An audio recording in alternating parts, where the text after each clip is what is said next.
Getting videos that look good and also get to the point is not always that easy. I'm here with my good friend Brandon Havard to give you guys 5 tips on making your videos better. Let's get started.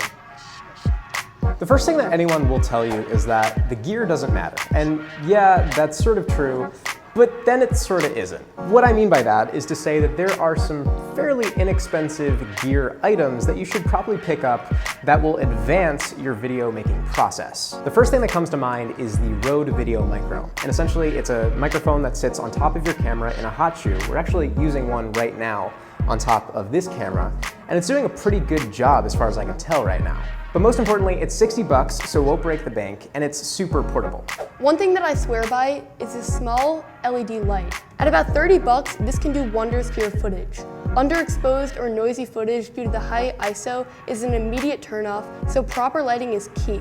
Another thing that is always overlooked is writing a script. Getting rid of those ums and other pauses in your speech is really essential to making your video good. I wholeheartedly stand by this too. Scripting is really important. And even if you can't script the whole entire thing, at least make bullet points. It keeps you on topic, and it makes sure that your points are concise. Now, 2 things that I'm constantly asked are, 1, how do I get such smooth pans? And 2, how do I find a good shot? Now, the answer to the first question is you need to make sure that you have a good grip and you're comfortable with your tripod. Now, for me, I don't have an arm on my tripod. I simply go with just the head itself. It allows me to have more control over the movement, and overall, it works better for my workflow. The answer to the second question is you can't skimp out on good composition. One thing that I always say is don't be afraid of the angle, whether that's going really low or going really high, as long as you make sure that your subject looks interesting. This is another thing that is often forgotten, but it's something as simple as just adding props to your video. You can take something that looks like this to this.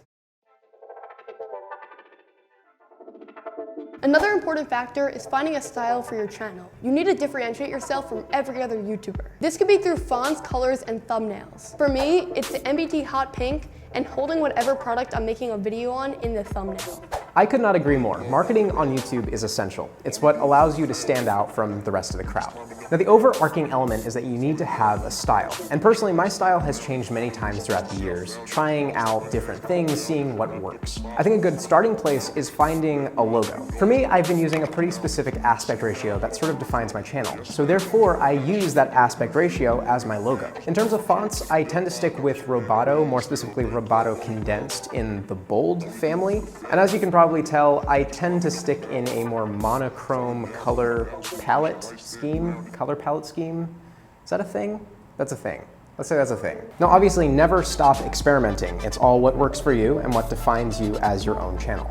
Another thing that is really overlooked is post-production. You never want to depend on post-production to fix your mistakes while you're on the shoot. Instead, you want to depend on it to add a little flair to your shot. Take it from something that's great to amazing. For me, that's shooting in a really flat profile so that I can adjust the colors and exposure and everything after the fact. With a little adjustment to the saturation and the built-in color tab in Final Cut Pro X, I can take a shot that looks like this to a shot that looks like this.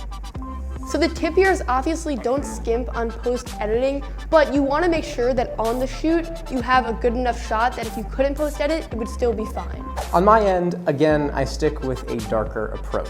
I don't really use all too many effects. I tend to go with stock effects if I go for any.